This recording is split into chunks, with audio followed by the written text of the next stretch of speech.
صل علی محمد وآل محمد. لا حول ولا قوة إلا بالله العلي العظيم.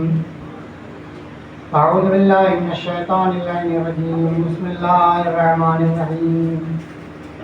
الحمد لله الذي هدانا لهذا وما كنا لنهتدي لولا أن هدانا الله. لقد جاءت رسل ربنا بالحق. الصلاة والسلام والتحية والإكرام على النبي الأمي المكي المدني القرشي الهاشمي الرسول الممجد والمحمود الأعمد أبي القاسم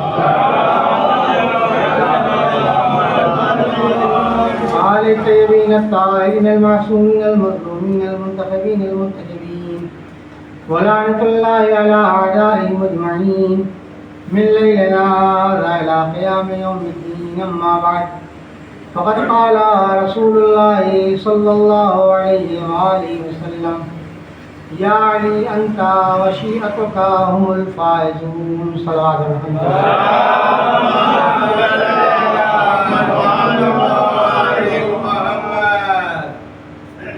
پیغمبر اسلام کی بہت ہی مشہور معروف حدیث مبارکہ ہے. اسے آپ مختلف مجالس میں سنا کرتے ہوں گے. اس میں پیغمبر نے فرمایا کہ یا علی، آپ اور آپ کے شیعہ کامیاب ہیں. کامیابی علی اور علی والوں کے مقدر میں ہے. پیغمبر نے اپنے زمانے میں یہ اعلان کر دیا تھا کہ علی آپ اور آپ کے شیعہ ہی کامیاب ہے، اس کے علاوہ کوئی کامیاب. دنیا کی نظروں میں ممکن ہے کامیابی کا معیار کچھ اور ہو، مگر رسول کی نظر میں کامیابی کا معیار علی والا ہونا ہے. اب میں تمہید کے بغیر شروع کرتا ہوں تاکہ موضوع مکمل ہو جائے. مولا نے اپنے ماننے والوں کو دو حصوں میں تقسیم کیا. ایک کو کہتے ہیں شیعہ اور ایک کو کہتے ہیں مولائی. عربی موالی کہتے ہیں، اردو میں مولائی کہتے ہیں. مولا نے اپنے ماننے والوں کو دو حصوں میں تقسیم کیا ہے. ایک وہ گروہ ہے جو شیعہ ہے اور ایک وہ گروہ ہے جو مولائی ہے. حدیث سنیں. ایک شخص مولا کے پاس آیا اور آنے کے بعد کہتا یا علی انا من شیعتک. مولا میں آپ کے شیعوں میں سے ہوں. آنے والے نے کیا دعویٰ کیا؟ مولا میں آپ کے شیعوں میں سے ہوں. مولا نے منع کیا، انت لیس من شیعتی، تو میرے شیعہ نہیں، بل من موالی انا، ہاں تو ہمارے موالی ہو، دوست ہو، محب ہو، چاہنے والے. آپ دو جملے کی حدیث ہے مگر نتیجے میں غور کریے گا. آنے والے نے کیا کہا؟ مولا انا من شیعتک، ہم آپ کے شیعہ میں سے. مولا نے کیا کہا؟ تم شیعہ میں سے نہیں ہو بلکہ موالی ہو، دوست ہو، مولائی ہو. پلٹ کر پھر کہا مولا میں کہہ رہا ہوں میں آپ کا شیعہ ہوں اور آپ منع کر رہے ہیں. میں کہہ رہا ہوں میں آپ کا شیعہ ہوں، منع کر رہے ہیں. اب تاریخی جملہ مولا کا سماعت فرمائیں. مولا نے کہا اگر تم میرے واقعی شیعہ ہوتے تو میرے منع کرنے کے بعد اصرار نہ کرتے.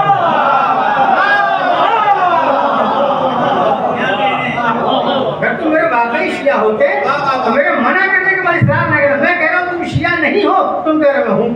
میں منع کر رہا ہوں، تم کہہ رہے ہوں میں منع کر رہا ہوں. اب تو مطلب تم زیادہ جانتے ہو، تمہارا مولا زیادہ جانتا ہے.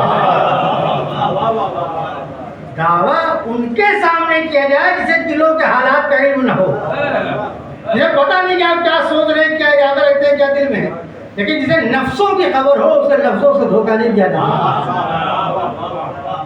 پہلا مرحلہ تو مولا نے کیا کہا؟ پہلے مرحلے میں دو حصوں میں بانٹا. کہا کہ تم میرے شیعہ نہیں بلکہ موالی ہو، دوست ہو، مولائی ہو. اس کا مطلب کیا ہے کہ مولا سے محبت کرنے والے دو طرح کے لوگ ہوتے ہیں. ایک ہوتے ہیں مولائی اور ایک ہوتے ہیں شیعہ. ہر شیعہ تو مولائی ہوتا ہے مگر ہر مولائی شیعہ نہیں ہے. ہر شیعہ مولائی ہے مگر ہر مولائی شیعہ نہیں. اچھا بڑے فرق سمجھ لیجیے، فرق کیا ہے مولائی شیعہ میں، کبھی تو بات آگے کی سمجھ میں آئے گی. مولا نے کہا شیعہ نہیں مولائی، فرق کیا ہے؟ مولائی کسے کہتے اور شیعہ کسے کہتے؟ ایک جملے میں آسان لفظوں فرق بتا رہا ہوں۔ مولائی اسے کہتے ہیں جو مولا کو مانتا تو ہے مگر پہچانتا نہیں۔ مولائی اسے کہتے ہیں مولا کو مانتا تو مگر مولا کو پہچانتا نہیں۔ شیعہ اسے کہتے ہیں جو مولا کو مانتا بھی ہے اور پہچانتا بھی ہے۔ اور اگر آپ تاریخ اسلام اٹھا کر دیکھیں تو مولا کے ماننے والے تو لاکھوں مل جائیں گے، پہچاننے والے صرف چند ملیں گے۔ اور آپ دیکھیں آل محمد سب سے بڑی مظلومیت یہی تھی کہ انہوں پہچانا نہیں گیا۔ اگر آپ تاریخ کا مطالعہ کریں تو آل محمد کی سب سے بڑی مظلومیت یہ تھی کہ انہیں اس طریقے سے پہچانا نہیں گیا جس مرتبے کے وہ حامل تھے۔ اور جو آج تاریخ اسلام میں جو مختلف موڑ آئے ہیں، امام کے مقابل میں کھڑا ہو جانا، امام کے مقابل میں آ جانا، یہ سارے مسئلے جو پیش آئے یہ بے معرفتی کا نتیجہ تھا۔ مولا کو مان توڑ کر پہچان تو مولائی ہونا اور ہے، شیعہ ہونا اور ہے۔ حالانکہ ایک بات ذہن میں رہے، مولا نے اگر آپ کو اپنا محب کہہ دیا یہ بھی کم مرتبہ نہیں۔ کوئی رنجیدہ خاطر نہ ہو کہ مولا نے شیعہ ہونے کو منع کر دیا، شیعہ ہونے کو منع کیا مگر اپنا دوست کہا ہے، محب کہا ہے، چاہنے والا کہا ہے، یعنی کم سے کم علی نے اس کی نسبت اپنے سے باقی تو رکھی۔ یہ کیا کم ہمارے لیے کوئی رنجیدہ خاطر میں ہو، شیعہ نہیں کہنی، مولائی کا جو اپنا مرتبہ ہے، لیکن مولا چاہتے ہیں کہ جتنا ہمیں مانا جائے اتنا پہچانا بھی جائے۔ اب میں تاریخ سے ایک مثال پیش کرتا ہوں۔ جنگ صفین سب نے سنی۔ جنگ صفین میں ایک لشکر اسلام تھا جو مولا کی قیادت میں آیا، مقابل میں دشمن اسلام تھا امیر معاویہ کے قیادت میں لشکر، ایک لشکر اسلام ایک دشمن لشکر اسلام۔ تاریخ آپ سنتے ہیں کہ جب لشکر اسلام کو محسوس ہوا کہ ہم ہارنے والے ہیں، شکست کھانے والے ہیں، تو امریاس نے کیا کیا؟ امریاس نے نیزوں پر قرآن کو بلند کر دیا اور لا حکم الا للہ کا نعرہ لگا دیا۔ نتیجہ کیا ہوا؟ علی والے تو علی کے ساتھ، علی کے ہم رکاب میں علی کی طرف سے لڑنے آئے تھے، ایک بڑا گروہ علی کے مقابل میں آگے کھڑا ہو گیا۔ سنتے ہو سب کہ علی اب ہم جنگ نہیں کر سکتے اور ہم تلوار نہیں چلا سکتے، سامنے قرآن آ گیا، خدا کی بات آ گئی۔ مولا کہہ رہے ہیں یہ تو دھوکہ دیا جا رہا ہے، فریب دیا جا رہا ہے، میں قرآن ناطق ہوں، میں کہہ رہا ہوں آگے بڑھو، جنگ کرو، تلوار چلاؤ، یہ دھوکہ اور فریب ہے۔ مگر تاریخ نے کہا نہیں، لوگوں نے مولا کی بات نہیں مانی، جو خوارج کرائے اور بعد میں جنگ نہروان ان سے ہوئی، ہے کہ نہیں؟ سوال یہ کہ یہ لوگ جو مولا کے مقابل میں آ کے بعد میں کھڑے ہوئے، یہ جنگ صفین میں مولا کی محبت میں لڑنے آئے تھے کہ بغیر محبت کے آئے تھے؟ تو لشکر اسلام مولا کائنات کے قیادت میں جنگ صفین میں آیا، وہ علی سے محبت کرتا تھا تبھی تو آیا، علی کو مانتا تھا تبھی تو آیا، مولائی تھا تبھی تو آیا۔ مگر کیا وجہ ہے کہ چند لمحوں کے لیے جب دشمن نے دھوکہ دیا، وہ دھوکے میں آگے امام کی بات نہیں مان رہے، نتیجہ کہ ایک بڑا گروہ علی سے الگ ہو گیا۔ اور آپ دیکھیں جنگ صفین میں علی کے چاہنے والے دو حصوں میں تقسیم ہو گئے، ایک وہ جو علی کے ہم رکاب باقی رہ گئے، ایک وہ جو علی کے مقابل میں آ گئے۔ فرق کیا دونوں میں؟ کیا بات فرق یہ ہے وہ جو صرف مان رہا تھا اور پہچانا نہیں تھا، لہذا اس نے علی کی بات پر عمل نہیں کیا، لیکن جنہوں نے علی کو پہچان کے مانا تھا وہ علی کی بات مان کر علی کے پاس رکے رہ گئے، ہے کہ نہیں؟ تاریخ یہ نہیں کرتے۔ اگر انہوں نے بھی علی کو پہچان لیا ہوگا تو علی کی بات پر عمل کرتے، دشمنوں کی بات پر عمل نہ کرتے۔ تاریخ میں مشکل یہی ہے، اسلام کو نقصان پہنچا ہے صحیح، ابن ایک مثال دی، ورنہ پوری اسلام اٹھا کے دیا، تاریخ ازاداری اٹھا کے دیکھیے، سارا مسئلہ یہی ہے۔ نقصان ہمیشہ صرف محبت سے پہنچتا ہے جب تک کہ معرفت نہ ہو۔ آزاداری میں بعض اوقات انسان کرتا محبت میں ہے مگر بے معرفتی کے نتیجے میں نتیجہ غلط نکل جائے۔ کوئی بھی مولائی ہے، حسین کے کہنے والا ہے، کربلائی ہے، وہ کرتا اپنے ہی اعتبار سے محبت میں کرتا ہے، مگر جب بے معرفتی ہوتی ہے لہذا کوئی نتیجہ حاصل نہیں ہوتا۔ میں وجہ کہ نہیں، اسی لیے آپ دیکھیں یہ محرم، یہ سفر، یہ مجلسیں، یہ عزاداری کس لیے؟ کردار بنانے کے لیے، مزاج بنانے کے لیے، زندگی بنانے کے لیے، ساری چیزوں کے لیے، ہے کہ نہیں؟ مگر نتیجہ کیا ہوتا ہے کہ جیسے ہم محرم سے پہلے تھے ویسے محرم کے بعد ہیں، جیسے مجلسوں سے پہلے تھے ویسے مجلسوں کے کیوں؟ اس کی وجہ یہ ہے کہ ہم نے مجلسیں تو برپا کی رسم کی بنیاد پر، مجلسیں تو برپا کی محبت کی بنیاد پر، مگر یہ معرفت ذہن سے نکل گئی کہ مجلسوں کے برپا کرنے کا مقصد کیا تھا. حسین کے نام پر آنسو آنا بہت آسان ہے، حسین کے پیغام کو آگے لے جانا بہت مشکل ہے. حسین چاہتے ہیں کہ دیکھو صرف غم منانا بڑا مسئلہ نہیں ہے، رونا چاہیے، گریہ کرنا چاہیے، لیکن حسین کو صرف رونے والوں کی ضرورت نہیں، صرف گریہ والوں کی ضرورت نہیں. بھائی جس پر رونے کے لیے اللہ معصوم فرشتوں کو خلق کر رہا ہو، ملائکہ کی لائن لگی ہو، انبیاء و مرسلین جس پر گریہ کر رہے ہو، وہ ہم جیسے گناہ گاروں کی گریہ کی کیا ضرورت ہے؟ مسئلہ گریہ کا نہیں ہے. حسین چاہتے ہیں یہ گریہ، یہ عزاداری، یہ فرشادہ ہم نے تمہیں اس لیے عطا کیا تھا کہ یہاں سے نشر پیغام کربلا ہوتا ہے. اگر یہ مقصد پورا ہو گیا تو منزل آگے بڑھتی چلی جائے گی. اگر مقصد پورا نہیں ہے تو آگے مشکل. آج ہمارے ساتھ یہ مشکل ہے کہ ہم مانتے تو بہت دل کے ساتھ ہیں مگر پہچانتے ہیں. میں نے کہا کہ مولائی بننا آسان ہے، شیعہ بننا مشکل ہے. دوسری بات آپ یہ دیکھیں، آج جو ہم دعائیں کرتے ہیں، خدا کی بارگاہ میں دعا کریں یا اہل بیت کی بارگاہ میں دعا کریں، ان دعاؤں میں بھی ہماری بے معرفتی جھلکتی ہے. ہماری آپ دیکھیے مثال دوں، ایک انسان 1 لاکھ 1.5 لاکھ 2 لاکھ روپے خرچ کے زیارتوں پہ جاتا ہے، ایران عراق ہم اصلی روزوں پر پہنچتے ہیں. 1.5 لاکھ 2 لاکھ خرچ کر کے انسان گیا، وہاں بھی جب امام سے کچھ مانگتا ہے تو کیا مانگتا ہے؟ دنیا ہی مانگتا ہے. کوئی مکان مانگ رہا ہے، کوئی نوکری مانگ رہا ہے، کوئی شادی مانگ رہا ہے، کوئی بچہ مانگ رہا ہے. سب کے ذہن میں صرف دنیا رہتی ہے، کسی کے ذہن میں آخرت رہتی نہیں. تم ایسے کی بارگاہ میں جا رہے ہو کہ 2 جہاں کا مالک ہے، وہ مانگو جو 2 جہاں میں کام آئے. اب میں بات رکھ کے ایک روایت ذکر کر جناب سلمان فارسی کے نام سمجھے سنا. ان کا شمار بھی اصحاب صفہ میں ہوتا ہے. مسجد کے بعد چبوترا بنا تھا، اس پہ آ گئے تھے، شروع کروانا تھا. تو ایک مرتبہ ابی ابن کعب آ کر جناب سلمان فارسی سے طنز کرتا ہے، کانٹنگ کرتا ہے کہ تم تو بہت علی کے فضائل پڑھتے ہو، تم تو بہت علی کے قصیدے پڑھتے ہو، علی کے بہت قریبی، کیوں نہیں علی سے ایک محل مانگ لیتے؟ یہاں سے اترے پڑے رہتے ہو دن بھر. طنز میں کیا کہا وہ ابن کعب نے کہ سلمان فارسی تم علی کے اتنے نزدیک ہو، اتنے قریبی ہو، علی کے فضائل پڑھتے ہو، علی کے قصیدے پڑھتے ہو، کیوں نہیں علی سے ایک محل مانگ لیتے؟ اب جناب سلمان فارسی نے جواب دیا، میں نے فرمایا کہ دیکھو مجھے یقین ہے کہ اگر میں مولا سے مانگوں گا تو مجھے توقع سے زیادہ ملے گا.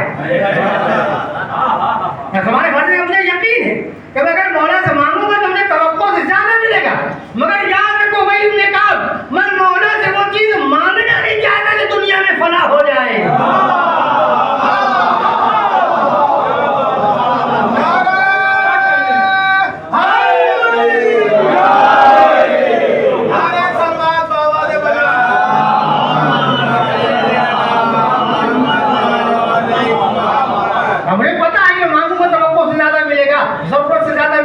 مگر میں علی سے وہ چیز مانگنا نہیں چاہتا جو دنیا میں فنا ہو جائے. جو 2 جہاں کا مالک ہے اسے وہاں سے بارے میں مانگو جہاں کوئی نہیں عطا کر سکتا. یہ جملہ جناب سلمان کی معرفت کی اعلیٰ معراج ہے. اگر ہمیں کوئی تانا دے، پر اگلے آپ کو کوئی تانا دے کہ مولانا بڑے اچھے تعلقات ہیں، کیا ضرورت پڑے گی جائے گی ہمیں لے لیجیے، جذبات کیا کہیں گے؟ ہاں بات تو صحیح ہے جانا کہ ہم سے اگر ابی ابن کعب کہتا ہم دوپہر بھاگ کے جاتے مولا کے پاس. لیکن ایسے مرحلے میں اپنی معرفت میں کامیابی کا اعلان کرنا یہ سلمان فارسی ہی جیسے لوگ کرتے ہیں. یہ سلمان فارسی مولائی نہیں ہے بلکہ شیعہ ہیں. اور اس لیے آپ ایک جملہ میں کریں، یہ جو ہمارے یہاں کہا جاتا ہے کہ سلمان 10ویں درجے پر ہے، ابوذر 9ویں درجے پر ہے، مقداد 8ویں درجے پر ہے، درجے بعض جو بنا کے ایمان کے درجے، یہ ایمان کے درجے کس بنیاد پر طے ہوئے؟ سب تو پیغمبر کے ساتھ ہی، سب باوقار صاحب بھی، باعزت صاحب بھی. جب سب پیغمبر کے صاحب تو ایمان فرق کیوں آیا؟ علماء نے لکھا ہے کہ یہ ایمان کا فرق ہے معرفت کی فرق کی بنیاد پر.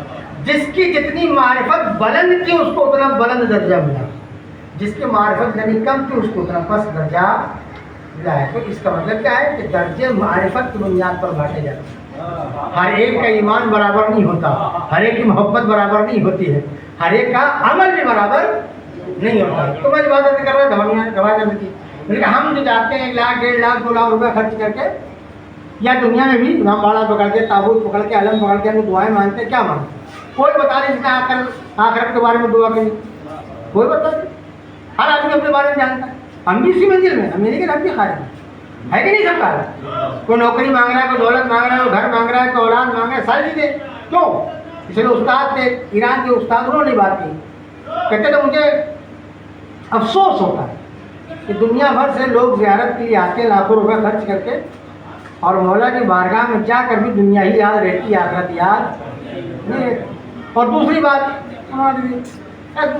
یہ ہے کہ دعاؤں میں کہا گیا ہے کہ جب بھی اللہ کی بارگاہ میں یا اہل بیت کی بارگاہ میں دعا مانگو تو کبھی محدود کر کے نہ مانگو، کبھی یہ نہ کہو میں اتنا چاہیے، کبھی یہ نہ کہو۔ استاد فرماتے تھے کہ میں کبھی کبھی مجھے ہنسی آتی ہے اس بات پر کہ انسان جو ہے وہ مولا کی بارگاہ میں پہنچا کرا، مولا مجھے 1 لاکھ کی نوکری دلا دے، مجھے ایک مکان دلا دے، مجھے دلا دے۔ وہ کہتے تھے کبھی نہیں کہنا چاہیے، ممکن ہے کہ مولا آپ کو محل دینا چاہ رہے ہو اور مکان مانگ کے چلے جائے، مولا آپ کو 10 لاکھ دینا چاہ رہے ہو 1 لاکھ مانگ کے چلے جائے، لہٰذا ایسی دعا نہیں کرنا چاہیے۔ تو شاگرد نے پوچھا استاد دعا کرے کیسے، دعا کی کیسے جائے؟ ہم تو ایسی دعا کرتے ہیں، اب آپ بتائیے کہ مولا کی بارگاہ میں پہنچو تو کیسے دعا کریں؟ استاد نے جواب دیا کہ جب مولا کی بارگاہ میں پہنچو تو ویسے ہی دعا کرو جیسے تمہارے مولا نے خدا سے دعا، تم ویسے دعا کیسے تمہارے مولا نے خدا سے دعا، مولا نے خدا سے دعا کیسے؟ مشہور جملہ کفا بعزا ان تکون لی ربا، ہماری عزت کے لیے کافی تو میرا پروردگار ہے، وکفا بی فخرا ان اکون لک عبدا، اور ہمارے فخر کرنے کے لیے کافی کہ تو میں تیرا بندہ ہوں۔ یہ دعا ہے۔ دعا کیا؟ الہی انتا کما احب، خدایا تو ویسا ہی ہے جیسا میں چاہتا تھا، فاجعلنی کما تحب، اب مجھے ویسا بنا دے جیسا تو چاہتا ہے۔ مولا کہنا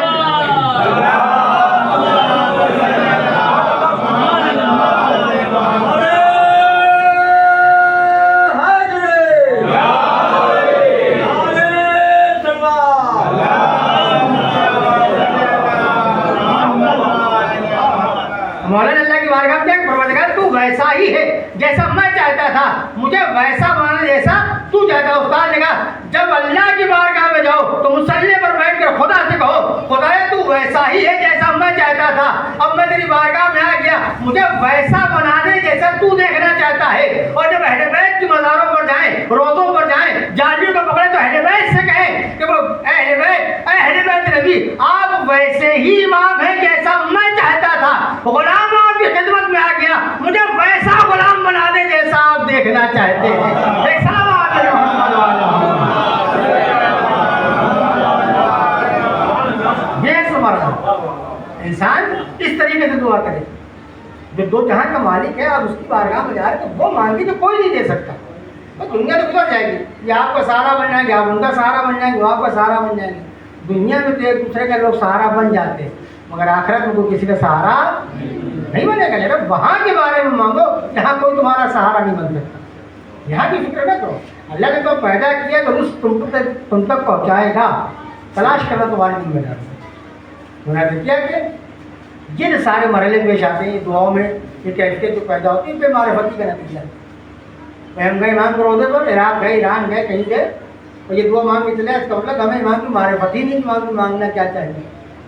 حضرت استاد کہتے ہیں کہ انسان کو اپنی زندگی کا یہ شیوا بنا لینا چاہیے، ایک طریقہ بنا لینا چاہیے زندگی کا، کہ جب بھی ان بارگاہوں میں جائے تو یہی جملہ دے۔ اس لیے کسی انسان کے اندر اتنی اوقات نہیں ہے کہ خود اس کے اندر ان کی معرفت پیدا ہو جائے، جب تک کہ توفیق پروردگار شامل حال ہے۔ بغیر توفیق کے انسان کچھ نہیں کر سکتا۔ آپ یاد رکھیے دعاؤں میں ایمان اللہم ارزقنا توفیق عطا دعا کرتے ہیں، ایمان کہہ رہے پروردگار میں اطاعت کی توفیق عطا فرما۔ اس لیے ایمان بھی بتلانا چاہ رہے کہ اللہ کی بارگاہ میں انسان 2 رکعت نماز پڑھ لیتا ہے، یہ اپنا کمال نہ سمجھے، یہ اللہ کی توفیق کی جو قدم مسلط کرتا ہے۔ اگر انسان مرچ ادا پر آ کر بیٹھ گیا تو یہ سمجھے کہ ہمارا کمال ہے، یہ آل محمد کی توفیق ہے جو آپ کا قدم مرچ ادا کرتا ہے۔ سمجھنا چاہیے بغیر توفیق کو، اس لیے آپ دیکھیں میں جملہ سے کر دیں، بعض اوقات ہوتا ہے کہ نہیں کہ انسان چلا تو مجلس کے لیے اب اس کی فکر ہو رہی ہے کہ جائیں گے نہ جائیں گے تو لوگ کیا کہیں گے، اور دیر ہو گئی ہے جو بعد چلا جائے، نتیجہ کیا کوئی راستے میں دوست مل گیا، کوئی مل گیا، آپ کو بہانہ مل گیا، اب وہ صاحب گھر مہمان آ گئے تھے، فلاں کا فون آ گیا تھا، یہ چیزیں ہوتا ہی نہیں تھا، انسان زندگی میں بچاتا. لیکن آپ یاد رکھیے یہ جو بہانہ آپ کہہ رہے ہیں کہ دوست آ گیا، مہمان آ گیا، کام پڑ گیا، فون آ گیا، یہ بہانہ نہیں ہے. یہ دراصل حسین نے آپ کو توفیق چھین لی ہے کہ آپ یہاں اس لیے کہ نہ خدا کسی کو اپنی بارگاہ میں زبردستی لانا چاہتا ہے، نہ آل محمد کسی کو اپنی بارگاہ میں لانا چاہتا ہے. ورنہ آپ دیکھ لیجیے مشہور جملہ ہے کہ جب فرعون نے طغیانی برپا کی اور نافرمانی اتارو ہو گیا اور انا ربکم الاعلیٰ کا دعویٰ کرتے ہوئے تمہارا سب سے بڑا پروردگار ہوں، کیا موسیٰ نے اللہ کی بارگاہ میں کیا پروردگارا اس کا رزق بن کر دے 2 دن میں اوقات میں آ جائے گا. اس کا رزق بن کر 2 دن میں اس کی اوقات سامنے آ جائے گی. آواز قرآن آئی موسیٰ میں اس کا رزق نہیں بن کر سکتا. موسیٰ پوچھا کیوں؟ کہا اگر فرعون اپنی بندگی بھول گیا ہے تو کیا میں اپنے خدائی چھوڑوں؟ اگر فرعون اپنی بندگی بھول گیا تو میں خدائی چھوڑ دوں؟ اس کا مطلب پروردگار بنانا چاہتا ہے کہ انسان کتنا نافرمان کیوں نہ ہو جائے، خدا اپنی خدائی نہیں چھوڑ دے. اچھا اگر پروردگار چاہتا تو فرعون کو مجبور کر کے مسلط تک لا سکتا تھا کہ نہیں؟ نہیں لایا. کیوں؟ اس لیے خدا اس عبادت کو پسند نہیں کرتا جو دل سے انجام نہ دے، جو مرضی سے انجام نہ دے. ایسی آل محمد بھی اس عزاداری کو پسند نہیں کرتے جو دل سے انجام نہ دے. اب یہ انسان کو طے کرنا ہے کہ وہ اللہ کے لیے کر رہا ہے، اہل بیت کے لیے کر رہا ہے، کہ اپنے لیے کر رہا ہے. جو جس کے لیے کرے گا وہ اسی سے اجر پائے گا. یہ انسان کو طے کرنا ہے. نماز میں ریاکاری حرام ہے. روایتوں میں تو ہے کہ انسان جب کہ وہ نمازیں پڑھی روزے رکھے پروردگار کا جس کے لیے کیا اس سے مانگو. یہی برال آزاداری کا ہے. یہ برال ارے بات ذہن میں آ گئی تو بات کرتے ہیں، حالانکہ موضوع نہیں تھا لیکن بات آگے ضرور کرتے ہیں. دیکھیے بعض جگہوں پر مجلسوں میں بیداری میں جلوسوں میں چندہ لیا جاتا ہے. لیکن چندہ لینا اس بات کی دلیل نہیں ہے اگر آپ نے نہیں دیا تو پروگرام نہیں ہوگا. آپ سے جو مومنین چندہ مانگ رہے ہیں مسجد کے لیے، مجلس کے لیے، عزاداری کے لیے، شبیداری کے لیے، کوئی انسان یہ نہ سوچے کہ ہم نے 100 روپئے نہیں دیے تو اچھی عزاداری نہیں ہوگی. جس کا وعدہ خدا نے کیا ہے وہ کروا لے گا، آپ دے یا نہ دے. یہ تو ہمارے بزرگوں نے اچھا طریقہ رائج کر دیا ہے کہ پیسہ کم رہے گا ثواب برابر رہے گا. اس لیے کہ اہل بیت کی نگاہ میں نیت دیکھی جاتی ہے، مقدار نہیں دیکھی جاتی. اور بہت ممکن ہے کہ جس نے 10 روپئے دیے ہو اس کا ثواب زیادہ ہو اس کے مقابل میں جس نے 1000 دیے ہو. نیتوں کا فرق ہے. آل محمد نیت چاہتے نہیں چاہتے زیادہ. انہوں نے کہا کہ چندہ لیا تھا یہ ثواب میں شریک کرنے کے لیے لیا جاتا ہے. اور بعض اوقات ایسا ہوتا ہے استاد کہتے ہیں، بعض اوقات ہے کہ بعض لوگ جو ہے وہ کہتے ہیں کل دیں گے پرسوں دیں گے، بہانے سے بچ جاتے ہیں.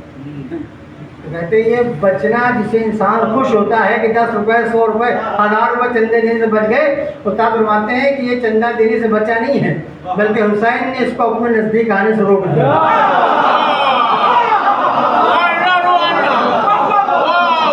ایسے انسان کو نہیں کرتا. اس نے کائنات کی سب کچھ اٹھا دیا، اب اسی کے بارے میں بول سکا. لہٰذا ہم اپنے نفس کو تو سمجھا سکتے ہیں، اپنے دل کو سمجھا سکتے ہیں، لوگوں کو سمجھا سکتے ہیں، مگر آل محمد کو سمجھانے کی ضرورت نہیں. انہیں سب کا علم ہے، سب کا پتہ ہے، سب کے ارادوں اور خیالوں سے واقف ہے. لہٰذا اس منزل میں کسی بھی انسان کو پیچھے نہیں رہنا چاہیے، پیچھے نہیں رہنا. یہ منزل ہے، نماز کی منزل ہو، مجلس ہو، دونوں عبادت ہے. وہ اپنی جگہ پر عبادت ہے، اپنی جگہ پر عبادت ہے. لہذا انسان جس طریقے سے خدا کی بارگاہ میں جاتا ہے ویسے اس بارگاہ میں ہے. دونوں بارگاہوں کے آداب ہیں. اور اللہ سے کہیں دیکھیں جنت 2 طریقے کی ہے. ایک جنت وہ جس کا وعدہ خدا نے کیا ہے، ایک جنت وہ جو ذیب کبریٰ اپنے رضاکاروں کو دے کر گئی. دونوں فرق کیا ہے؟ جس جنت کا وعدہ خدا نے کیا ہے اس میں کم سے کم 3 شرطیں ہیں. مرنے کے بعد ملے گی، قیامت کے دن ملے گی، حساب و کتاب کے بعد ملے گی. لیکن جو جنت جانب کبریٰ نے فرشادہ کی صورت میں عطا کی ہے اس میں نہ مرنے کی شرط ہے، نہ سوال جواب کی شرط ہے، نہ قیامت آنے کی شرط ہے، بلکہ اس فرشادہ کا کمال یہ کہ گنہگار آ جائے تو گناہوں سے پاک ہو کر جائے. اب یہ انسانوں کو سوچنا چاہیے کہ اتنا آسان ذریعہ انسان کو تک کرے. ہم ہر جگہ دعا کرتے ہیں مجلسوں کے بعد اللہ جوار معصومین میں جگہ عنایت کرے. ہر ایک کی دعا نہیں، اللہ جوار معصومین میں جگہ عنایت کرے. پروردگار کرا تم مرنے کے بعد کی دعا کر رہے ہو؟ میں تو جوار معصوم تمہیں دنیا میں دے رہا ہوں. تم کیوں تمنا کر رہے ہو مرنے کے بعد مر جائے؟ ہم تمہیں خرچ ادا دے دیا ہے علی محمد نے کہ تم چاہو تو دنیا میں جوار معصوم حاصل کر لو. یہ عقیدہ ہے کہ نہیں کہ اس میں سب آتے ہیں؟ اہل بیت بھی آتے ہیں, ہمارے معصوم بھی آتے ہیں, انبیاء کرام بھی آتے ہیں. پروردگار نے کہا دیکھو تم جوار معصومین کی دعا کر رہے ہو, ہم تمہیں دنیا میں عطا کر رہے ہیں. جو یہاں پر امام کے ساتھ بیٹھ نہیں سکتا وہ وہاں پر بھی آ سکتا ہے.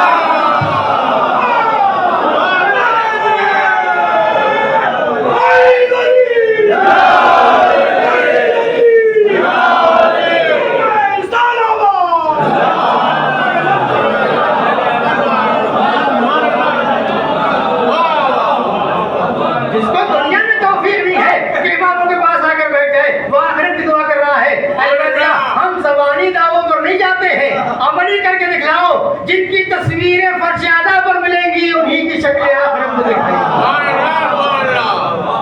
کم نے سمجھا, معمولی نے سمجھا. میں نے کہا مولائی بننا بہت آسان ہے, شیعہ بننا بڑا مسئلہ ہے. یہ ساری مشکلات یہی ہے, محبت میں سب کچھ کر رہے ہیں, پتہ نہیں کیا کر رہے, معرفت نہیں, بے معرفتی کا نتیجہ. ایسی نمازیں ہماری آپ کی نمازیں. میں نماز کس کے لیے؟ خدا کے لیے. اب آپ بتائیے جتنے لوگ نماز پڑھتے ہیں پوری نماز میں بھی خدا یاد آتا ہے؟ 2 رکعت پڑھے, 3 رکعت پڑھے, 4 رکعت پڑھے, کوئی مطلب نہیں. کھڑا ہو کے دعویٰ کرتے, ہم نہیں کر سکتے. آپ ہی لوگ کہ نماز ہے خدا کے لیے, مگر نماز ختم ہو جاتی کہ خدا یاد کیوں؟ ایسا بے معرفتی. خدا کو مان تو رہے ہیں اور خدا کو پہچان نہیں ہے. اب آپ دیکھیں کہ اللہ نے جو عبادتیں رکھی ہیں 17 رکعت عبادت رکھی. مطلب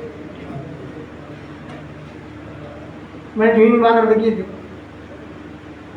سوال یہ پروردگار آ کر تیری مراد یہ تھی کہ انسان دن بھر میں 17 رکعت نماز پڑھے, تو کتنا آسان تو کہہ دیتا ہے. جس کو صبح فرصت ملے وہ صبح پڑھ لے, جس کو دوپہر میں فرصت ملے دوپہر میں پڑھ لے, جس کو رات وقت ملے وہ رات میں پڑھ لے. 17 رکعتیں پڑھوانی ہے, کتنا آسان. اور اگر اللہ یہ قانون بنا دیتا تو شاید اتنے لوگوں کی نماز چھوٹتی بھی, جو نوکری کے بہانے سے چھوڑ دیتے ہیں, نیند کے بہانے سے چھوڑ دیتے ہیں, مجبوری بنیاد چھوڑ دیتے ہیں, یہ سارے مسئلہ کر لیتے ہیں. سب طرح عبادت کرتے کتنا آسان ہو جاتا ہے. وہ 17 رکعتیں تجھے چاہیے کسی ایک کے اندر. کیوں تو نے 17 رکعت کو 3 اوقات میں بانٹا؟ صبح میں بھی ہے, دوپہر میں بھی اور شام میں بھی. تو علماء کہتے ہیں اس کی وجہ یہ, اور حدیث کی روشنی میں کہتے ہیں اس کی وجہ یہ کہ پروردگار چاہتا تو آزادی دے سکتا تھا کہ جب فرصت ملے تب 17 رکعت پڑھ لو, مگر اس کے اندر ایک بہت بڑا نقصان تھا. دیکھیں انسان اتنا نافرمان اور سرکش ہے, کر جائے اسے زبردستی نہ بلایا جائے تو خود سے آنے کے لیے تیار نہیں. اپنا امتحان لے لیے بھائی, واجب 17 رکعت کے علاوہ یعنی کتنی نمازیں مستحب, کتنی دعائیں مستحب, کتنے لوگ پڑھتے ہیں. جہاں زبردستی نہیں ہے وہاں پر انسان آتا بھی نہیں. میں نے کہا پروردگار چاہتا تو کر سکتا. علماء کہتے ہیں پروردگار چاہتا تو کر سکتا ہے. صبح فرصت ملے صبح پڑھ لو, دوپہر میں ملے دوپہر میں پڑھ لو, شام میں فرصت ملے شام میں پڑھ لو, مگر نہیں کیا ہے 3 وقت میں بانٹ دے. کیوں؟ کیا اس کی وجہ یہ ہے کہ اگر اللہ کہہ دیتا کہ صبح میں جس کو فرصت ملے صبح میں پڑھ لے, تو جو صبح میں پڑھ لیتا وہ دوپہر میں خدا کو بھول جاتا اور شام میں خدا کو بھول جاتا. اور جو لوگ دوپہر میں نماز پڑھتے وہ یاد خدا سے صبح میں غافل ہو جاتے اور شام میں غافل ہو جاتے.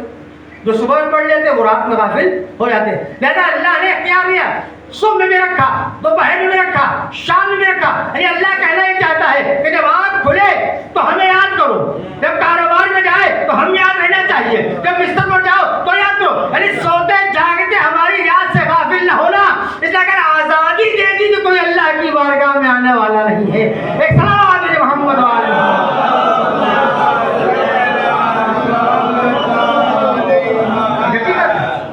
یہ ساری مشکلات ہیں, یہ مثالیں الگ الگ ہیں لیکن نتیجہ سب کا ایک ہے. ہمارے واجب کے علاوہ مستحب کی طرف کتنے لوگ نوافلہ پڑھتے ہیں, کتنے لوگ قرآن پڑھتے ہیں, مسئلہ کتنے دعا پڑھتے نہیں. یہ سب ہے بیمارفتی کا نتیجہ. ہمیں پتہ ہے نماز نہیں پڑھیں گے تو عذاب ہوگا, تو عذاب پڑھ لیتا. نماز نہیں روزہ نہیں رکھیں گے تو ہمیں عذاب ملے گا, انسان کو رکھ لیتا. کیونکہ ڈر ہے اس لیے کر رہا ہے, محبت میں نہیں کر رہا, پہچان کے نہیں کر رہا. اگر محبت اور پہچان کے کرتا تو کبھی اس خوف سے نہ اٹھتا. اور یہ بھی جب مرحلہ ہے کہ کہ بہت افراد ہیں کہتے ہیں آپ صبح آنکھ نہیں کھلتی مولانا تھک جاتے ہیں، کبھی محرم مزیداری کا بہانا، کبھی نوکری کا بہانا، آنکھ نہیں کھلتی صاحب کیا کریں وہ صبح کی نماز قضا ہو جاتی ہے۔ اس سے پہلے ایک بات عرض کرتے ہیں، دیکھیں بعض افراد یہ ہوتے ہیں کہ جن کی نماز صبح قضا ہوگی وہ لوگ برملا بیان بھی کرتے ہیں، تو ہم تو پڑھنے کی بات ہے تو ظہر پڑھ لیتے ہیں۔ حدیثوں میں سختی سے منع کیا گیا، کیوں؟ اس کی وجہ یہ ہے فرق ہے میری نماز صبح قضا ہوگی، کسے بتاؤ؟ ہمیں بتاؤ، بتاؤ تمہارا ہرگز نہ بتاؤ، اس لیے کہ تم نے بتا دیا تو اپنے خلاف ایک گواہ تیار کر دیا۔ جو گناہ تم آسانی سے خدا کی بارگاہ میں معاف کرا سکتے تھے تم نے اپنے خلاف گواہوں کو بنا کر معافی کو سخت کروا دیا۔ انہوں نے کہا کہ انسان بعد میں کیا کرے، صبح آگ نہیں کھلتی صاحب، صبح آگ نہیں کھلتی، نماز قضا ہو جاتی۔ آج بتلائیے کہ آج تک آپ نے کوئی دیکھا، ہمیں تو نہیں ملا کہ کسی صبح 4 بجے فلائٹ ہو سونے کی وجہ سے چھوٹ گئی ہو، رات 2 بجے کی ٹرین ہو چھوٹ گئی ہو، کبھی آپ بتائیں، ہم کو تو نہیں ملا کہ سو گئے۔ تو صبح 5 بجے فلائٹ ہے، سو نہیں پوری رات جا گئے، ارے وہاں کی آنکھ لگ گئی تو کیا ہوگا، ٹرین چھوٹ گئی تو کیا ہوگا؟ کیوں؟ اس لیے کہ آپ کو اس کے نقصان کا پتہ ہے کہ ہزاروں روپے برباد چلے جائیں گے، وقت پر پہنچ نہیں پائیں گے۔ اس کا مطلب یہ ہے کہ جب کام کی اہمیت نظروں میں ہوتی ہے تو نیند بہانہ نہیں ہوا کرتا، جب عمل کی عظمت نگاہوں میں ہوتی ہے تو پھر نیند بہانہ نہیں ہوتا ہے۔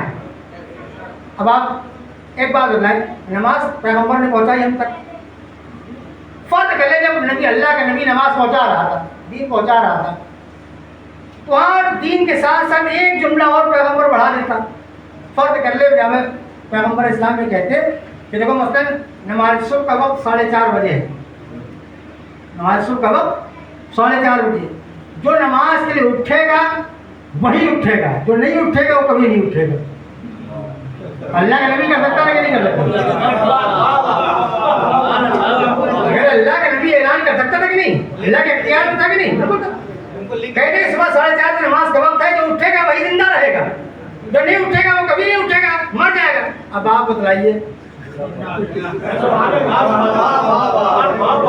مسجدیں چھوٹی پڑ جاتی، مسجدیں چھوٹی پڑ جاتی، نمازی زیادہ ہو جاتے، مگر پھر بھی اللہ کتنا احسان اور کرم ہے کہ اس نے یہ نوبت نہیں رکھی، آزادی دے دی۔ کیوں؟ کہ یہی پر تو مومن کا امتحان ہے، خود سے آؤ تو کمال ہے، ڈرا کے بلایا جائے تو کمال نہیں۔ 2 رکعت اللہ کی بارگاہ میں پڑھو مگر اللہ کے لیے پڑھو، لیکن اگر 10 رکعت پڑھ ڈالی تو خدا شامل نہیں، کوئی فائدہ نہیں ہے۔ یہ بات درمیان نکلا ہے کہ اصل موضوع سے میں پھر جوڑتا ہوں۔ میں نے کہا تھا کہ صرف ماننا یہ کمال نہیں ہے، پہچاننا ضروری ہے۔ تاریخ اسلام کی سب سے بڑی مصیبت یہ ہے کہ علی کو پہچانا نہیں ہے، آل محمد کو پہچانا نہیں، ماننے والے بہت تھے مگر پہچاننے والے بہت کم تھے۔ تاریخ 20 واقعات ہیں، مشہور واقعات کے نا 2 جملے اشارت کرتے ہیں۔ جملہ آپ سنتے ہیں کہ جب ایک عورت نے جو اپنے بچے کو جنازے میں لٹا دیا اور مولا کے امتحان لینے کے لیے لوگ پہنچے، یہ جنازہ پڑھا دیا، آپ سنتے ہیں کہ سنتے ہیں؟ اور جتنے لوگ آئے سب علی کے چاہنے والے تھے، علی کو ماننے والے، دشمن نہیں آیا تھا، سب علی کو ماننے والے مولا ہی تھے۔ وہ ایک جوان لڑکے لٹا کے لے چلے کہ علی نماز پڑھا دی تھی۔ مولا نے 3 مرتبہ اس کی ماں سے پوچھا کیا میں اس کی نماز جنازہ پڑھا دوں؟ ہاں پڑھا دوں، ہاں 3 بار اقرار کیا، پھر مولا نے نیت کی اور نماز شروع کر دی۔ تاریخ میں کہیں نہیں دکھا سکتے، جھوٹی تاریخ میں کہ علی نے پہلے دعا کی اور پروردگار اسے مار دے تاکہ میں نماز جنازہ پڑھوں۔ اور تاریخ دکھا دیجیے، کوئی جملہ نہیں کہی کہ علی نے کہا ہو کہ پہلے، یا خود کہا ہو پہلے کہ تم مر جاتا کہ میں تیرے نماز جنازہ پڑھوں، نہیں۔ 3 بار کہا اور نماز کی نیت کی اور شروع کر دیا، نماز ختم ہوئی۔ لوگ آئے کہ مولا آپ بہت دعویٰ کرتے ہیں زمین سے زیادہ آسمان کے بارے میں جانتے ہیں اور آپ کو یہی نہیں پتا کہ چادر کے نیچے زندہ ہے کہ مردہ۔ مولا کہا چادر ہٹا کے تو دیکھو، اور وہ چادر ہٹائی نکال کے جوان دنیا سے جا چکا تھا۔ لوگ تو کھڑے رہے، تماشائی تھے، مگر مت پر میں مگر گئی کہ یعنی لوگوں نے ہمیں بہکا دیا تھا، فریب میں ڈال دیا تھا، ہم ان کے دھوکے میں آ گئے، ہمارا بیٹا واپس کریے۔ مولا کہا تم نے نماز جنازہ کے لیے سے ہمارا کہ انہوں نے نماز پڑھا دی، مجھ سے کیوں مانگ رہی ہو؟ کہا نہیں، ہم نے اتنی دیر کے واقعے میں ایک بات تو جان لی ہے کہ جس علی کے اندر اتنی قدرت ہے کہ نیت میں جان نکال سکتا ہے،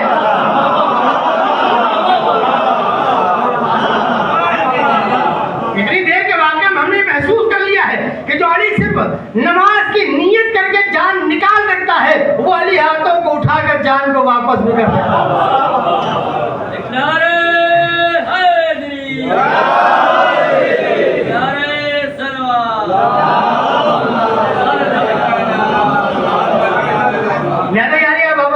مولانا نے واپس کر دیا۔ میں نے کہا یہ جو آئے تھے کون لوگ تھے؟ مولائی تھے کہ شیعہ تھے؟ مولائی تھے۔ شیعہ بنے ہیں جنازہ دوبارہ زندہ ہونے کے بعد۔ ماں جب تک بیٹا زندہ تھا تو مولائی تھی، اور مرنے کے بعد جب دوبارہ زندہ ہوا تو وہ شیعہ ہوئی۔ کیوں؟ معرفت کا اندازہ ہوا جملہ کہ ہم نے یہ محسوس کر لیا ہے کہ جب آپ اپنی نیت سے جان نکال سکتے ہیں تو دعاؤں سے جان کو واپس بھی، یہ معرفت کا نتیجہ ہے۔ 20 واقعات تاریخ میں پڑے گے، ایک نہیں 20 واقعات جو اسی بات کی دلیل ہے کہ جہاں پر مولائی تو ہے مگر شیعہ نہیں۔ اب ایک بات عرض کریں شیعہ اور مولائی کے سلسلے میں، ابن عباس کا نام سب نے سنا ہے، جن کو مفسر قرآن کہا جاتا ہے، کہ مولا کے سامنے بیٹھے تھے کہ بسم اللہ کی تفسیر جو ہے وہ سنیں، پوری رات گزر گئی بسم اللہ کی تفسیر ختم، وہی ابن عباس، بڑا مقام ہے ان کا۔ آپ تاریخ میں سنتے ہیں کہ جب مولا مدینے سے نکل رہے سب لوگ مشورہ دے رہے تھے، یہاں جائیے وہاں نہ جائیے، ان کو لے جائیے ان کو نہ لے جائیے۔ ان مشورہ دینے والوں میں ایک ابن عباس بھی تھے۔ توجہ دیتا ہوں، ابن عباس نے آ کے کہا مولا کہ آپ جو ہے یہاں نہ جائیے وہاں چلے جائیے۔ انہوں نے کہا نہیں میرا وعدہ میں وہیں جاؤں گا۔ کہا کہ ٹھیک ہے، پھر بچوں کو نہ لے جائیے ان کو لے جاؤں گا، بیویوں کو نہ لے جائیے ان کو، بہرحال ساری باتیں ہوتی تفصیل نہیں کرنی۔ ایک سوال میرا آپ سے، تاریخ نے یہ تو لکھا ہے کہ ابن عباس نے مولا کو ہر طرح کے مشورے دیے، لیکن ایک بار بھی ابن عباس نے یہ نہیں کہا کہ مولا ہم بھی آپ کے ساتھ چلیں گے۔ آپ واقعی نزاکت کو محسوس کریں، سب انہوں نے کہا، جبکہ ابن عباس کو پتا ہے کہ حسین کی ضرورت ناصر کی، حسین کی ضرورت مددگار کی، حسین کی ضرورت فوج اکٹھا کر رہے ہیں، تو مشورہ دے رہے تھے، تو ابن عباس کو کہنا چاہیے مولا ہم بھی آپ کے ساتھ چل رہے ہیں، جہاں آپ جائیں گے ہم بھی، جو آپ کا عرش ہوگا ہمارا عرش ہوگا، ہونا چاہیے۔ اس سے بڑا کمال کا مسئلہ یہ ہے کہ مولا نے بھی نہیں کہا کہ چلو میرے ساتھ چلو۔ لمحہ فکریہ ہے، ایک تو ابن عباس نے خود نہیں کہا جانے کے لیے، پھر مولا ابن عباس نے نہیں کہا مولا آپ تو کہہ لیجیے آپ کو ضرورت ہے ناصر کے مددگار کی، تو آپ بھی کہہ دیتے کہ ابن عباس چلو مشورہ دے رہے تم بھی میرے ساتھ چلو، اور شاید مولا کہتے تو ابن عباس انکار بھی نہ کرواتے۔ سوال یہ ہے کہ کیوں ابن عباس نے خود نہیں کہا اور مولا نے کیوں نہیں بلایا؟ مولا تو فوج اکٹھا کر رہے تھے، ناصروں کی تعداد بڑھا رہے تھے، ابن عباس کو ساتھ کر لینا چاہیے، کیوں نہیں کیا؟ اب علماء اس کا جواب بتاتے ہیں، لیکن یہ تو کوئی دعویٰ نہیں کر سکتا کہ امام کی مراد یہی تھی اور امام کی سوچ یہی تھی، یہ تو کوئی دعویٰ نہیں کرتا۔ واقعات کی تحلیل کرنے کے بعد نتیجہ نکالا جاتا ہے۔ علماء کہتے ہیں کہ آخر کیا وجہ تھی حسین نے اپنے عباس کو اپنے ساتھ نہیں لیا، کیوں نہیں بلایا؟ علماء کہتے ہیں اس کی وجہ صرف یہ کہ جنگ صفین جس کا ہم نے ذکر کیا، آپ مولوی صاحب سنتے ہیں جنگ صفین میں جنگ زوروں پر تیروں کی بارش ہو رہی، اسی جنگ کے درمیان مولا کائنات نے مصلی بچھا دیا۔ ایک شخص نے آنے کے بعد مولا یہ نماز کا کوئی موقع ہے، یہ مصلی بچھانے کا کوئی وقت ہے، یہ مناسب وقت نہیں نماز کا، تیروں کی بارش ہو رہی، جنگ ہو رہی۔ تو جو یہ مولا سے کہہ رہا تھا اس کا نام کیا تھا؟ ابن عباس۔ جب مولا نے جنگ صفین میں برستے ہوئے تیروں کے درمیان مصلی بچھانے، ابن عباس نے کیا کہا مولا یہ نماز کا وقت نہیں ہے، مناسب نہیں ہے، ابھی نماز نہ پڑھیے، بعد میں پڑھیے گا۔ مولا نے کیا جواب دیا؟ انما نقاتل لاقامۃ الصلاۃ، ہم تو نماز کو بچانے کے لیے ہی جنگ کر رہے ہیں۔ یہ آپ نے تاریخ کا گوشہ سنا کہ نہیں کہ مولا وقت کا امام ہے، وہ مصلی بچھا رہا ہے، ابن عباس کہہ رہے مولا یہ وقت مناسب نہیں ہے، ابھی نماز پڑھنے کی وقت نہیں ہے، تیروں کی بارش مناسب نہیں ہے۔ ایک تاریخ کربلا ابو ثمامہ سہراوی آ کر کہتا ہے مولا ظہر کا وقت ہو گیا ہے، ایک نماز اور آپ کے ساتھ پڑھنا چاہتا ہوں۔ اب تاریخ کو تاریخ سے ملائے، کیوں مولا نے ابن عباس کو اپنے ساتھ نہیں بلایا؟ کیوں؟ حسین نے کہا ہم ایسے لوگوں کو اپنے ساتھ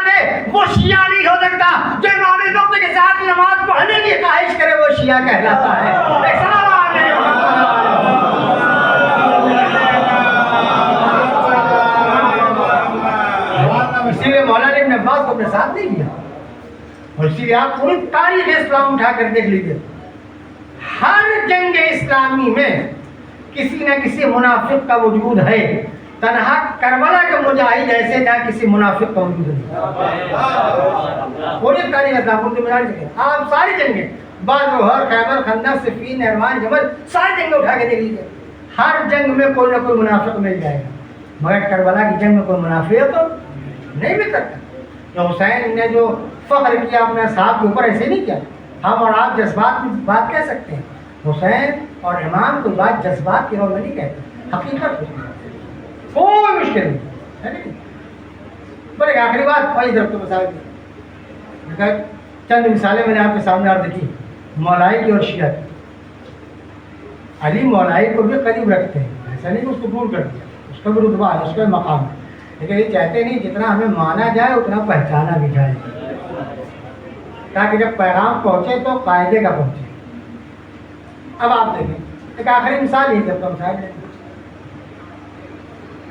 جب کوفے سے مولا کے نام خطوط گئے 10,000، 12,000، 18,000، 30,000 تک کی روایت، 18,000 معتبر ہے، 18,000 خطوط کوفے والوں نے جس کو لکھا مولا حسین، آپ آ جائیے، ہمارا کوئی امام نہیں ہے، ہم آپ کو بیعت کرنا چاہتے ہیں۔ 18,000 خطوط کے مقابل میں امام نے کتنے خط کا جواب لکھا؟ ایک یا دو، ایک حبیب بن مظاہر کا اور ایک جناب مسیب کو تاریخ میں ملتا ہے، بس فرق یہ ہے کہ جناب حبیب بن مظاہر عصر عاشور سے پہلے پہنچ گئے تھے اور مسیب عصر عاشور کے بعد پہنچے۔ 18,000 خطوط کے مقابل میں مولا نے صرف 2 خط کا جواب لکھا۔ مولا 18,000 ہے، 12,000 ہے، 30,000 ہے، 20,000 لوگ ہیں، بلا رہے ہیں، آپ کم سے کم خط کا جواب تو دے دیجیے۔ کیونکہ میں نے عرض کیا کہ مولا سب کے دلوں کے حال کو جانتے ہیں، انہیں پتا تھا کہ سب خط لکھ رہے ہیں، یقیناً محبت پہ لکھ رہے ہیں، یقیناً چاہتے ہیں، مگر یہ محبت ہے، معرفت نہیں ہے۔ اس کا نتیجہ کیا ہوا؟ نتیجہ یہ ہوا کہ ابن زیاد نے کہہ دیا کہ جو مسلم کا ساتھ دے گا وہ قتل ہو جائے گا، اس کی ناموس حلال ہو جائے گی، سب پیچھے ہٹ کے نہیں ہو۔ کیوں؟ مغرب کی نماز شروع کی، مسجد بھری ہوئی، عشاء کی نماز بعد باہر نکلے 2-4 ساتھ میں، کیوں بھائی تم نے مولا کے بعد خط لکھا ہے تو فرار کیوں کر رہے ہو؟ کہ نہیں، جب موت کو دیکھ کر قدم پیچھے ہٹ جائیں سمجھ لیں یہ محبت ہے بغیر معرفت کی، اور اگر موت کو دیکھ کر بھی قدم پیچھے نہ ہٹے سمجھ لیں محبت معرفت کے ساتھ۔ اس کی دلیل آتے گئی، میں شب عاشور میں گئی، امام نے چراغ کھول کر دیا، اور پھر سارا مسئلہ ہے میں جنت کی ضمانت لیتا ہوں، کوئی گیا؟ امام لوگ کہہ رہے ہیں میں جنت کی ضمانت لے رہا ہوں، کوئی نہیں جا رہا۔ اس کا مطلب یہ ہے کہ ماننا اور ہے، پہچاننا اور۔ حسین کربلا میں ان کو نہیں لایا جو صرف مانتے تھے، انہوں لے کر آئے کہ جو مانتے بھی تھے اور پہچانتے بھی تھے۔ آخری بات آپ کریں، جب یزید کی اطلاع ہوئی کہ کوفے میں لوگ مسلم کے ہاتھ میں بیعت کر چکے ہیں اور ماحول ہمارے خلاف جا رہا ہے، ادھر فوراً کوفے کے گورنر کو معزول کر کے عبید اللہ بن زیاد کو وہاں گورنر بنا کے بھیجا، ساری تفصیل چھوڑ کر۔ جب عبید اللہ بن زیاد جو ہے وہ کوفے کے دروازے پر پہنچا تو اس نے مشہوروں نے کہا بھائی کوفہ تو سارا حسین کی محبت میں جھوم رہا ہے، سب حسین کی بیعت کر چکے ہیں، ایسا نہ ہو کہ مجھے دیکھ کر مار دیں، قتل کر دیں، فنا کر دیں۔ تو اس کے مشیر نے مشورہ کیا تھا کہ آگے تم ویسا حلیہ بناؤ جیسا حسین بن علی کا ہے، ویسا لباس پہنے جیسا ان کا ہے۔ تو تاریخ لکھا مجلسوں آپ سنتے رہتے ہیں، تو ویسے لباس پہنا، ویسے نقاب ڈالا جیسے حسین بن علی۔ جس بات میں اشارہ کرنا وہ قابل غور ہے۔ جب ابن زیاد مولا کے لباس میں یا مولا کے حلیے میں جب کوفے میں وارد ہوا تو پورا کوفہ دوڑ پڑا، یہ سمجھ کے مولا آ رہے ہیں ابن زیاد کے استقبال میں۔ سوال میرا یہ، جس بات میں زحمت ہے، سوال یہ کہ جب ابن زیاد کوفے آ رہا تھا تو اس وقت مسلم کوفے میں تھے کہ نہیں تھے؟ جب ابن زیاد کوفے میں آ رہا تھا مسلم کوفے میں تھے کہ نہیں تھے؟ ثابت ہے کوفے میں۔ لیکن طریقہ کیا دنیا میں، اگر کسی ملک کا سفیر آتا ہے تو اس ملک کا سفیر جاتا ہے استقبال کرنے کے لیے، جس عہدے اور منصب کا انسان آتا ہے وہ جاتا ہے استقبال کرنے کے لیے۔ سوال یہ ہے کہ اگر مولا واقع آ رہے ہوتے کوفے میں تو مسلم جاتے کہ نہیں جاتے؟ مگر عجب محبت ہے کوفے والوں کی، شکل اور حلیہ دیکھا، بھائی کم سے کم مسلم کے پاس آ کر انہیں کہنا کہنے لگا کہ مسلم تم یہاں بیٹھے ہوئے ہو, مولا کوفہ کے دروازے پر بیٹھے ہوئے ہیں, چلو ہم لوگ چلتے استقبال کرنے کے لیے. مسلم نے کہنا چاہیے نہیں, مگر کوئی کوفے والا مسلم کے پاس نہیں آیا اور نہ خود مسلم استقبال کرنے گئے. اب آپ سمجھے, بغیر مسلم کی اطلاع دیے ہوئے, بغیر مسلم کی بات مانے ہوئے اپنا اجتہاد کیا اور ابن زیاد کے استقبال کرنے کے لیے پہنچ گئے. نتیجہ کیا ہوا؟ ابن زیاد آرام سے وارد ہوا اور سب کی شکلوں کو پہچانتا ہوا اپنے دربار میں گیا. اسے فیصلہ لینے میں کوئی مشکل پیش نہیں, چن چن کے سب کو مارا. ساری سن نہیں, ایک جملہ کرنا چاہتے ہیں. میں نے کہا نہ مسلم استقبال کرنے گئے, کم سے کم کوفے والوں کو یہی سمجھ لینا چاہیے تھا کہ جب سفیر مولا کے استقبال میں نہیں جا رہا ہے تو ہمیں بھی نہیں جانا چاہیے. دوسرا مسئلہ یہ کہ کم سے کم مسلم سے اجازت تو لے لیتے, مسلم سے مشورہ تو لے لیتے, مسلم سے حکم تو لے لیتے. کسی کوفے والے نے مسلم کو کوئی اہمیت نہیں دی, کچھ نہیں پوچھا, اپنا اجتہاد کیا, اپنا فیصلہ کیا اور مولا سمجھ کے استقبال کے لیے پہنچ گئے. نتیجہ کیا ہوا؟ سب ہلاک کر دیے گئے, سب مار دیے گئے. اور تاریخ سے جملہ کہنا چاہتا ہوں, جو تاریخ نے اس بات کو واضح کر دیا کہ جو نائب کے مقابل میں اپنا اجتہاد کرتا ہے,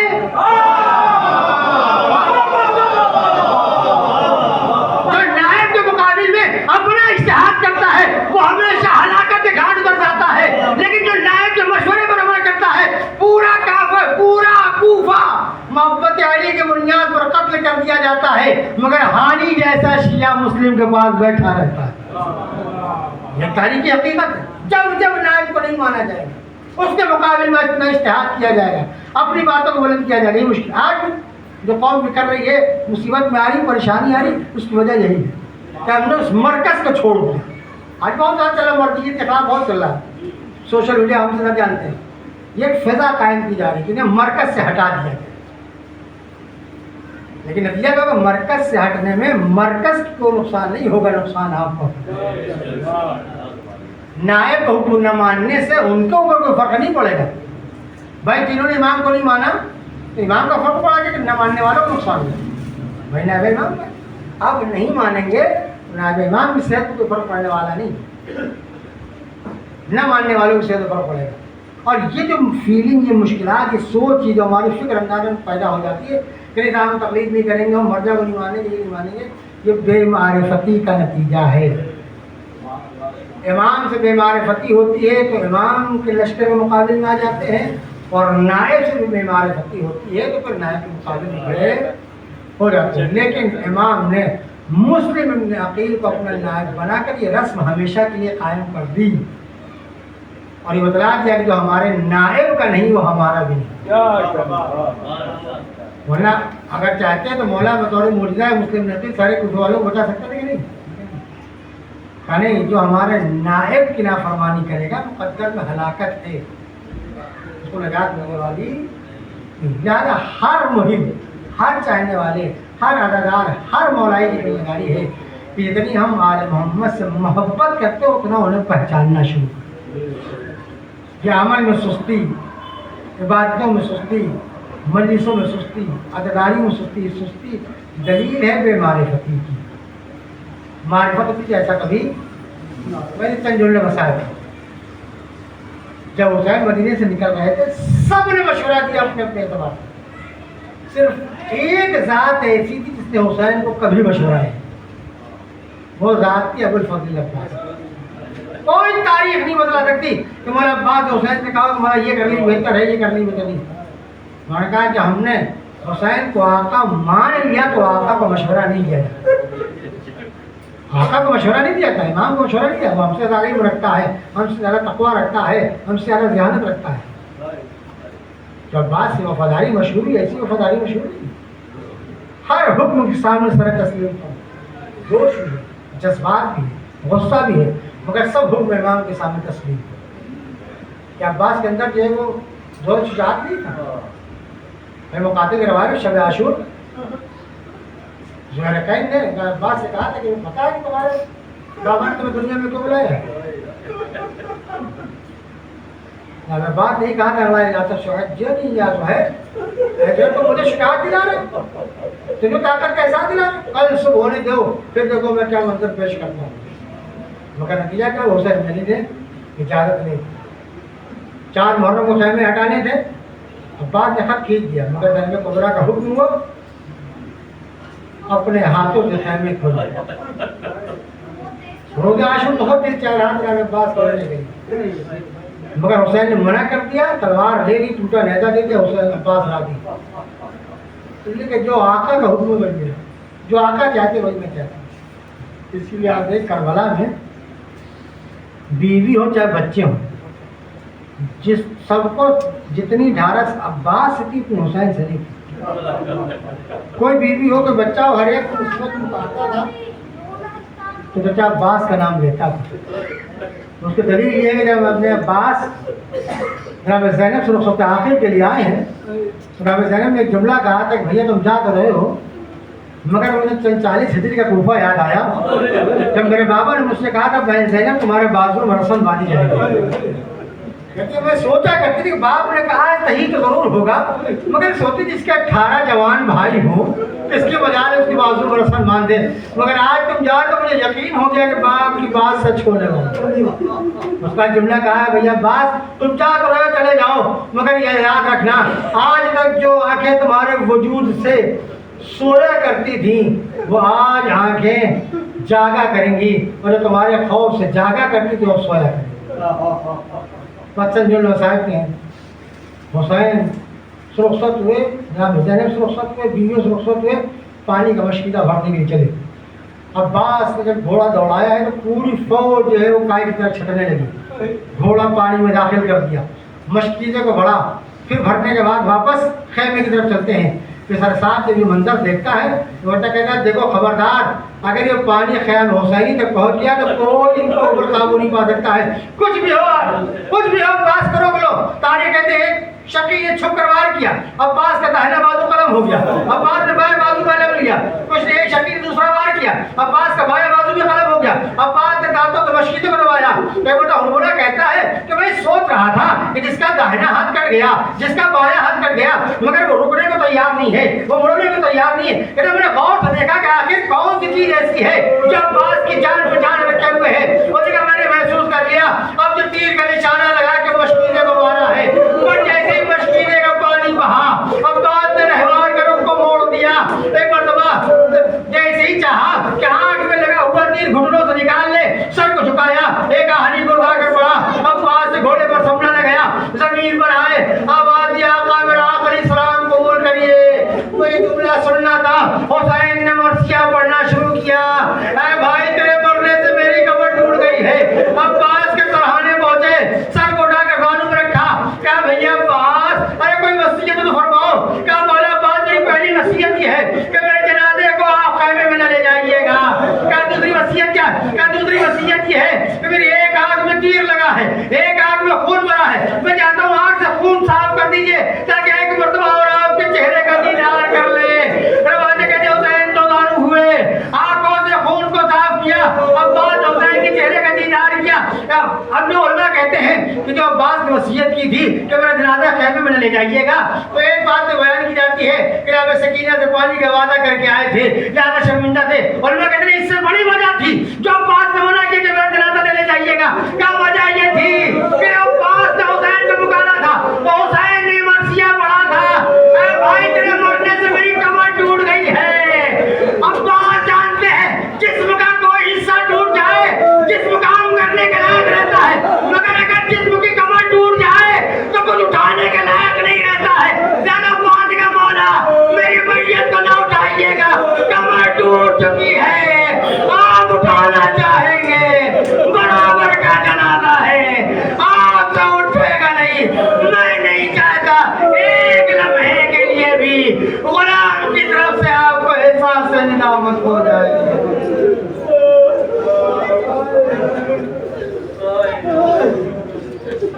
فَيَعْلَمُ الَّذِينَ ظَلَمُوا أَيَّ مُنقَلَبٍ يَنقَلِبُونَ اِنَّا لِلَّهِ وَإِنَّا إِلَيْهِ رَاجِعُونَ.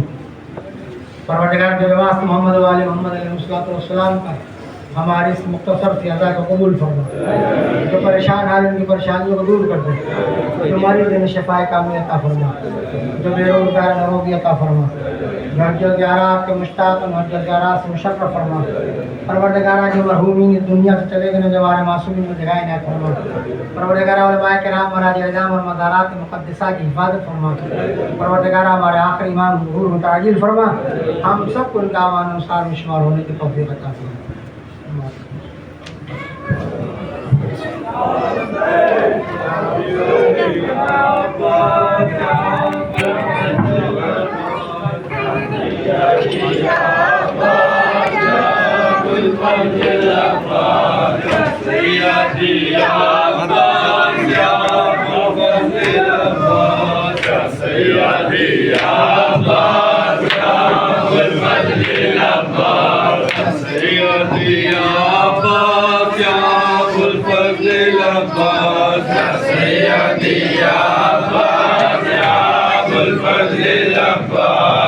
سيدي عباس يا ابو الفضل عباس يا سيدي